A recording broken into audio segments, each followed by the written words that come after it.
اللہ الرحمن الرحیم رب اشرح لی صدری ویسر لی امری واحلل عقدۃ من لسانی یفقہوا قولی۔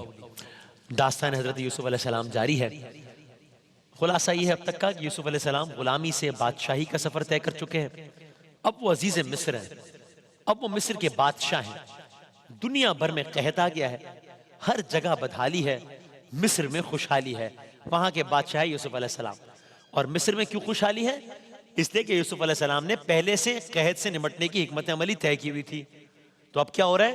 دنیا بھر کے قافلے آ رہے ہیں مصر میں۔ کیوں آ رہے ہیں؟ بادشاہ وقت سے غلہ اناج لینے کے لیے، باقی تو ہر جگہ شارٹیج ہے۔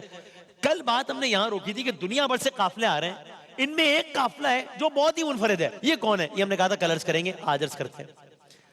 تو دنیا بھر سے قافلے مصر پہنچ رہے ہیں۔ ہر قافلے والے کی زبان پر یہی بات ہے کیا کہ بھائی یہ مصر کا جو حکمران ہے یہ تو کمال ہے، یہ تو بہت ہی ذی شعور ہے، یہ تو بڑا دور اندیش ہے، یہ تو بہت ہی دانشور ہے، بہت سمجھدار ہے۔ اس نے تو برا وقت آنے سے پہلے ہی اناج کو اور غلے کو سٹور کر لیا، محفوظ کر لیا۔ اگر وہ یہ کام کل نہ کرتا تو آج تو دنیا بھوک سے ہلاک ہو چکی ہوتی۔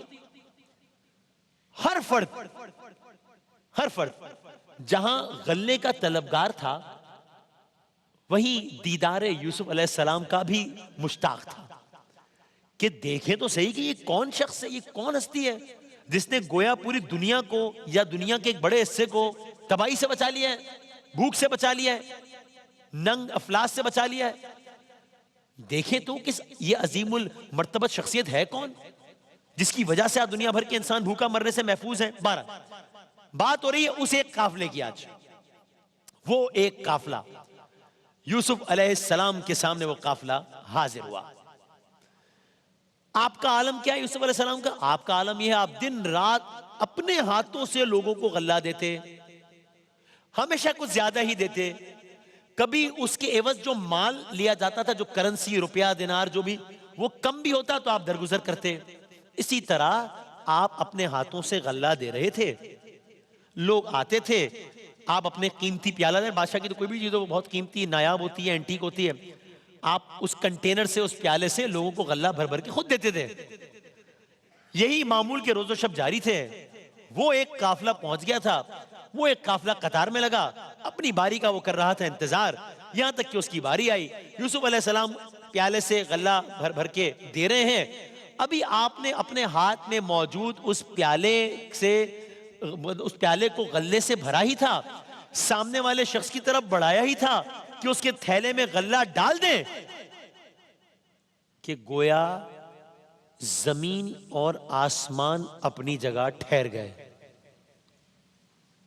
ایک کے بعد ایک، یہ وہی قافلہ ہے، ایک کے بعد ایک ترتیب سے، پہلا، دوسرا، تیسرا، ترتیب سے 10 لوگ اپنے تھیلے لیے یوسف علیہ السلام کے چہرے کو ٹکٹکی باندھ کر بڑے عزت و احترام سے دیکھ رہے تھے، طلبگار تھے کہ یہ عظیم انسان کس طرح ان سے نیکی سے پیش آئے گا۔ وہ تو یہ کام کر رہے تھے 10 لوگ، یہاں یوسف علیہ السلام کا کیا عالم تھا؟ وہ لوگ یہ کام کر رہے تھے، یوسف علیہ السلام پر گویا ایک کیفیت طاری ہو گئی، گویا ایک کیفیت طاری ہو گئی۔ کیوں؟ یہ کون لوگ ہیں؟ ایسا کیا ہوا ہے کہ یوسف علیہ السلام پر ان کو غلہ دیتے ہوئے ایک کیفیت یا ایک سکتہ یا حیرانگی طاری ہو گئی ہے؟ یوسف علیہ السلام پہچان گئے کہ یہ سامنے موجود 10 افراد کوئی اور نہیں ہے، کوئی اور نہیں ہے، ان کے اپنے بھائی ہیں، ان کے باپ حضرت یعقوب علیہ السلام کے بیٹے ہیں۔ یہ وہی ہیں جنہوں نے کل انہیں بے رحمی سے اندھے کنویں میں پھینک دیا تھا۔ یعنی اب یہاں سے تو داستان یوسف علیہ السلام کے بالکل ایک نئے باب کا آغاز ہو گیا نا، کہ اب تک کیا تھا؟ ان بھائیوں نے یوسف علیہ السلام کو کنویں میں ڈال دیا تھا۔ اب ان بھائیوں کو تو پتہ بھی نہیں ہے کہ یوسف علیہ السلام زندہ بچے یا نہیں بچے، نہیں معلوم۔ اب تک یہ عالم تھا کہ بھائیوں نے، بھائی بظاہر طاقتور تھے زیادہ، یوسف علیہ السلام کو کنویں میں ڈال دیا اور یوسف علیہ السلام کنویں میں تھے۔ آج کیا ہو رہا ہے؟ بھائی غلے کے محتاج ہیں، یوسف عزیز مصر ہیں۔ بھائیوں کو نہیں پتا کہ یوسف علیہ السلام ہے، یوسف علیہ السلام جان گئے کہ یہ بھائی ہے، وہ پہچان گئے۔ اب کیا ہوا؟ اللہ کے انبیاء کے کیا کہنے ہیں؟ نبیوں میں صبر ہوتا ہے، ان کو اپنے آپ کو قابو میں رکھنے کی صلاحیت حاصل ہوتی ہے. تو آپ نے کیا کیا؟ کیا آپ نے فوراً ریاکٹ کیا؟ آپ نے بتایا ارے تم لوگ، یا آپ نے غصے کا اظہار کیا کہ تم لوگوں نے تو مجھے قتل کرنے میں کوئی کمی نہیں چھوڑی تھی؟ پہلا ریاکشن کیا تھا یوسف علیہ السلام کا؟ سوال ہے نا یہ، جواب کچھ بھی نہیں، کچھ بھی نہیں. کیا مطلب؟ آپ نے کچھ ریاکشن ان کو شو نہیں کیا. تو کیا کیا؟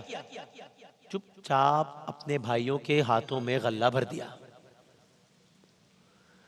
اچھا، اب یوسف علیہ السلام کی جو شان و شوکت تھی، جو روب دبدبہ تھا، جو عظمت تھی، جو آج کل کے زمانے میں ان کا پروٹوکول تھا، تو بھائیوں میں سے تو کوئی تصور میں نہیں کر سکتا تھا نا کہ ان کے تھیلے بھرنے والا کوئی اور نہیں، ان کا اپنا بھائی ہے. وہ تو مطلب سوچ نہیں سکتے تھے نا. تو اس لیے وہ تو پہچان ہی نہیں، یعنی ان کو تو یہ نہیں بتا تھا کہ وہ زندہ ہے نہیں، تو یہ کیسے؟ تو بھائیوں کا تو یہ عالم ہے. آپ کا کیا عالم ہے؟ آپ کی نظروں کے سامنے جہاں ماضی کے وہ تمام مناظر گزر گئے، ساتھ ہی آپ کی نظریں اپنے 11ویں بھائی کو تلاش کرنے لگی. یہ 10 تو آ گئے، 11واں بھائی کہاں ہے؟ 11واں بھائی کون تھا؟ آپ کا چھوٹا بھائی بنیامین تھا. کمال ضبط سے آپ نے ان پر ظاہر نہیں ہونے دیا کہ آپ انہیں پہچان چکے ہیں. لیکن جیسے عمومی باتیں ہوتی ہیں، اس طرح انہوں نے گفتگو کی. کہاں سے آئے ہو یوسف علیہ السلام؟ کہاں سے آئے ہو؟ فلاں جگہ سے آئے ہیں. تمہارے والد کا کیا نام ہے؟ یہ نام ہے یعقوب علیہ السلام. والد زندہ ہے؟ جی. خاندان والے کیسے ہیں؟ سوال جواب. ان سوالات کے پیچھے دو ہی مقاصد تھے. ایک، اپنے باپ کی، اپنے والد محترم کی، اللہ کے نبی یعقوب علیہ السلام کی خیریت معلوم کرنا. دوسرا، چھوٹے بھائی کے بارے میں معلوم کرنا کہ کہیں اس کو بھی تو انہوں نے نقصان نہیں پہنچا دیا. کیونکہ جب کنویں میں پھینکنے والا معاملہ ہوا تھا نا، تب آپ کا یہ بھائی بہت کم سن تھا. خیر، پتہ چل گیا کہ یعقوب علیہ السلام زندہ ہے، چھوٹا بھائی زندہ ہے. اب آپ نے سکون کا سانس لیا، اور ساتھ ہی ان لوگوں کو دوبارہ آنے کی دعوت دی. دوبارہ آنے کی دعوت دی. ساتھ میں آپ نے ایک شرط بھی رکھ لی. وہ کیا؟ کہا میرے الفاظ ہے کہ خیر بالکل آؤ، مور دین ویلکم، اگلی دفعہ آؤ، تمہیں غلہ ملے گا. اور اس وقت غلہ سب سے قیمتی چیز تھی. ایک شرط ہے. کیا؟ اگر تم اپنے اس چھوٹے بھائی کو ساتھ نہیں لاؤ گے نا اگلی دفعہ، تو غلہ نہیں ملے گا. شرط یہ کہ اس کو لے آنا. قافلہ واپس لوٹ گیا. قافلہ واپس اپنے علاقے میں پہنچ گیا. بیٹوں نے تمام تفصیلات کے ساتھ سفر کا حال اپنے بوڑھے باپ کو سنا دیا، یعقوب علیہ السلام کو. یعقوب علیہ السلام غور سے ایک ایک لفظ سن رہے ہیں، سوال کر رہے ہیں. جانتے تھے کہ ان کے رب نے انہیں آزمائش میں ڈالا ہے، لیکن یہ آس کبھی دم نہیں توڑتی تھی کہ وہ اپنے بیٹے سے یوسف سے نہیں مل سکیں گے کبھی. اب جب بیٹوں نے باپ کے سامنے غلے سے بھرے تھیلوں کے منہ کھولے، سب حیران رہ گئے. کیوں؟ بھائی دیکھا کہ نہ صرف غلہ موجود ہے، بلکہ جو رقم انہوں نے دی تھی نا غلے کے عوض، وہ ہر تھیلے میں غلے کے اوپر وہ رقم بھی ویسی رکھی ہوئی تھی، یعنی پیسے بھی نہیں لیے اس کے. تو خوشی کی انتہا نہیں رہی. باپ سے کہنے لگے بس اب ہم کچھ دیر آرام کر لیں، کچھ عرصے بعد یا کچھ وقت کے بعد ہم دوبارہ جائیں گے بادشاہ کے پاس. وہ بادشاہ جتنا ظاہراً حسین ہے، جمیل ہے، اتنا ہی نیک دل کا ہے. ٹھیک ہے، اب ہم جب جائیں گے نا تو اپنے چھوٹے بھائی بنیامین کو بھی ساتھ لے کر جائیں گے. کیوں؟ اس بادشاہ نے کہا چھوٹے بھائی کو بھی ساتھ لے کر آنا. یعقوب علیہ السلام نے صاف انکار کر دیا. نہیں، یہ کم نہیں کہ میرا ایک بیٹا یوسف مجھ سے جدا ہو گیا ہے. تم کہتے ہو کہ اسے بھیڑیے نے کھا لیا، حالانکہ میرا دل کہتا ہے کہ وہ یہ معاملہ کچھ اور تھا. وہ زندہ ہے، وہ آزمائش کا دور چل رہا ہے، میرا ایک دن ختم ہوگا اور میرا بیٹا مجھ سے آ ملے گا. اب میں اسے نہیں جانے دوں گا. بیٹے ضد کر رہے ہیں، ہم اگر بھائی کو نہ لے کر گئے غلہ نہیں ملے گا. غلہ نہیں ملا، بھوک سے مر جائیں گے. بیٹوں کا اصرار جاری ہے، یعقوب علیہ السلام کا انکار جاری ہے. بالآخر طے پا گیا. کیا طے پایا؟ کل عرض کریں گے انشاءاللہ.